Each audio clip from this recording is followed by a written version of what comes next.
नमस्कार, मी उषा शृंगारपुरे. उषाच किचनमध्ये आपल्या सगळ्यांचे स्वागत आहे. आज मी तुम्हाला मेदूवडा कसा करायचा हे दाखवणार आहे. चला तर मग बघूया कसा करायचा तो. सर्वप्रथम आपल्याला उडदाची डाळ घ्यायची आहे. उडदाची डाळ आपल्याला किती करायची आहे त्या अंदाजाने घ्यायची. आता मला एक 10-12 करायचे फक्त, तर तेवढ्यासाठी मी ही डाळ भिजत घालते. आणि ही डाळ 6-7 तास आपल्याला भिजत घालायची आहे. पहिली एका पाण्याने धुवून घ्यायची. एकदाच पाणी घालून एकदाच धुवायची आणि नंतर धुवून झाल्यावर त्याच्यामध्ये पाणी घालून 6-7 तास भिजत ठेवायची.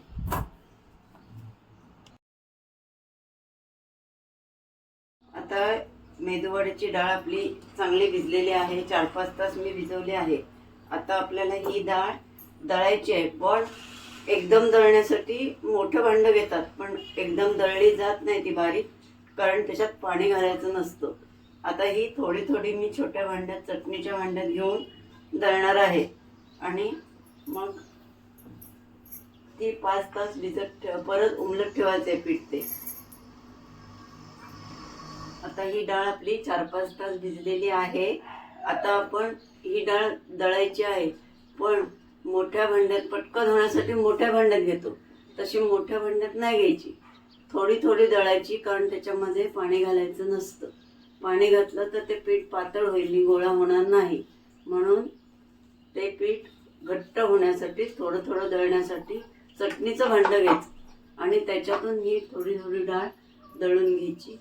आणि मग 5 तास परत ते पीठ उमलत ठेवायचं. आता हे पीठ आपलं पाणी न घालता कसं घट्ट दळलं गेलं ते बघा. आणि आता आपल्याला ह्या पिठाला असं चांगलं ढवळून फेटून असं झाकण लावून, जसं इडलीचं पीठ आपण येण्यासाठी ठेवतो तसं आपल्याला हे ठेवायचं आहे. आता हे पीठ आपलं आलेलं आहे. हे बघा, पीठ 5 तास उमललेलं आहे. आता आपण याच्यामध्ये आपल्याला मीठ घालायचं आहे. मीठ आणि सोडा, याच्यामध्ये आपण मीठ घालतोय. आणि आता थोडा सोडा घालायचा आहे, म्हणजे चांगले कुरकुरीत होतात मेदूवडे. थोडा आपल्याला सोडा घालायचा आहे त्याच्यामध्ये. आपल्या अंदाजाने घालायचं, जास्त नाही घालायचा. आणि मग ते सगळं चमच्याने मिक्स करून घ्यायचं. हे बघा, एवढं घट्ट मळायचं आहे. ते दळताना एवढं घट्ट दळायचं आहे, म्हणजे वडा चांगला कढईत घालता येतो आपल्याला.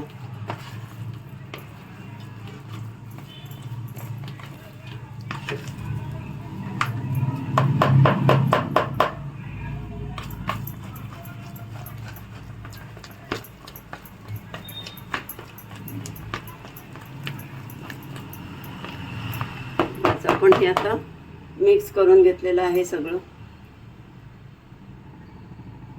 आता आपण आपलं तेल तापलंय का बघूया.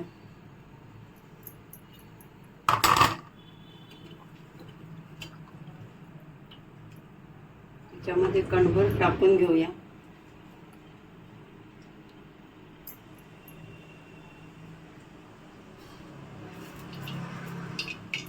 आपलं तेल तापत आलेलं आहे. आता आपल्याला काय करायचं आहे, तर पाण्याचा नुसता हात घ्यायचा आहे. पाणी ठेवायचंच नाही हाताला, असं पूर्णपणे पाणी काढून टाकायचं आहे. आणि हाताच्या ओलाव्यालाच हा गोळा करायचा आहे, गोळा बनवायचा असा. हा बघा, असा गोळा बनवायचा. तुम्हाला जेवढा मोठा मेदूवडा पाहिजे असेल तेवढा गोळा तुम्ही घेऊ शकता. अजून थोडा मी मोठा गोळा घेते, मला तो लहान वाटतोय.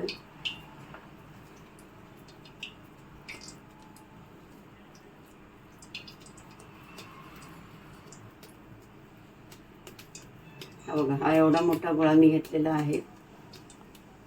आता हा कसा टाकायचा हे मी दाखवते. सगळ्यांनाच येतो असं नाही आहे.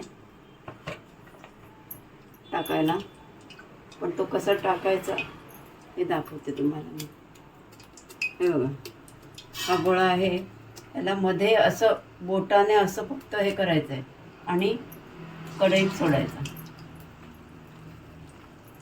अजून आपलं तेल चांगलं तापलं नाही आहे तेवढंसं, आपण दुसरा गोळा टाकूया.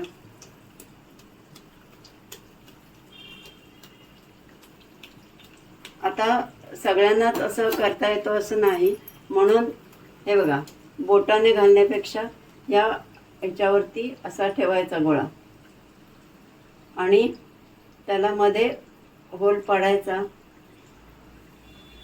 आणि ती गाळणी कढईत सोडायची. बघा, असाही करू शकता तुम्ही. असा 2 प्रकारे आपण मेदूवडा करू शकतो. आता हा तळताना पलटी करायचा आणि तळताना मोठ्या गॅसवरतीच तळायचा, असं बारीक वगैरे काही नाही, मोठ्या गॅसवरच तळायचा, नाहीतर तो व्यवस्थित तळला जात नाही.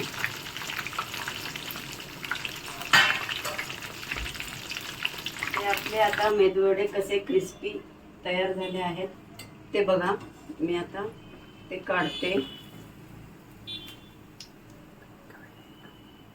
हे बघा, हे आपले मेदूवडे तयार झालेले आहेत तळून. आपले मेदूवडा सांबार चटणी तयार झालेली आहे. चटणीची लिंक डिस्क्रिप्शन बॉक्समध्ये दिलेली आहे. आणि आता अशाच नवीन नवीन रेसिपी बघण्यासाठी माझ्या चॅनलला सबस्क्राईब करा, लाईक करा, शेअर करा. धन्यवाद.